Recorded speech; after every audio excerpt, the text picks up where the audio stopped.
প্রিয় দর্শক, আসসালামু আলাইকুম ওয়া রাহমাতুল্লাহি ওয়া বারাকাতুহু। সুপ্রিয় দর্শক, আশা করছি মহান রব্বুল আলামিনের অশেষ রহমতে আপনারা সকলে অনেক ভালো আছেন।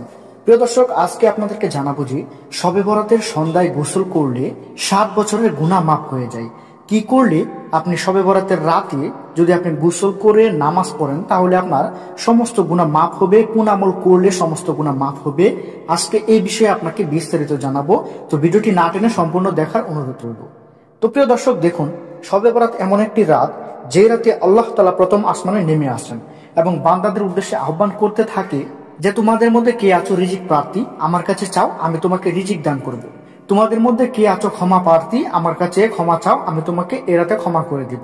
আল্লাহ তাআলা, মনে রাখবেন, আল্লাহ তাআলা এই রাতে দুইজন ব্যক্তি ব্যতীত সকল মানুষকে আল্লাহ তাআলা ক্ষমা ঘোষণা করে।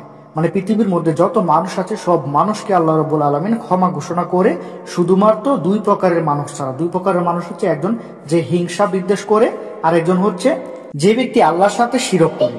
এই দুই ব্যক্তি ছাড়া আল্লাহ তাআলা পৃথিবীর সমস্ত মানুষকে এ রাতে ক্ষমা করে দেয়। তাই আপনাকে অবশ্যই এ রাতে আল্লাহ তাআলার কাছে বেশি বেশি চাইতে হবে, বেশি বেশি আল্লাহ তাআলার কাছে ক্ষমা চেয়ে দোয়া করতে হবে। আপনি যত বেশি ক্ষমা চাইবেন আল্লাহ তাআলার কাছে এ রাতে, আপনার তত বেশি আল্লাহ তাআলা আপনাকে ক্ষমা করে দিবেন।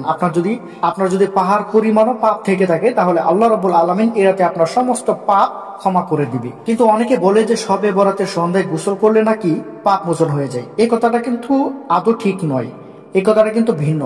আপনি যদি শবে বরাতের সন্ধ্যায় গোসল করেন তাহলে আপনার পাপ মোচন হবে না। আপনাকে কি করতে হবে? শবে বরাতের সন্ধ্যায় গোসল তো অবশ্যই করবেন, পাক পবিত্র হবেন। পাক পবিত্র হয়ে আল্লাহ তাআলার কাছে আপনি দোয়া চাইবেন, আল্লাহ তাআলার ইবাদত এ রাতে বেশি বেশি করবেন। তাহলে আল্লাহ রাব্বুল আলামিন আপনার দুনিয়ার সমস্ত গুনাহ মাফ করে দিবে। কিন্তু শবে বরাতের সন্ধ্যায় গোসল করলে যে আপনি পাপ মুক্ত হয়ে যাবেন এমনটা ধারণা করা ভুল।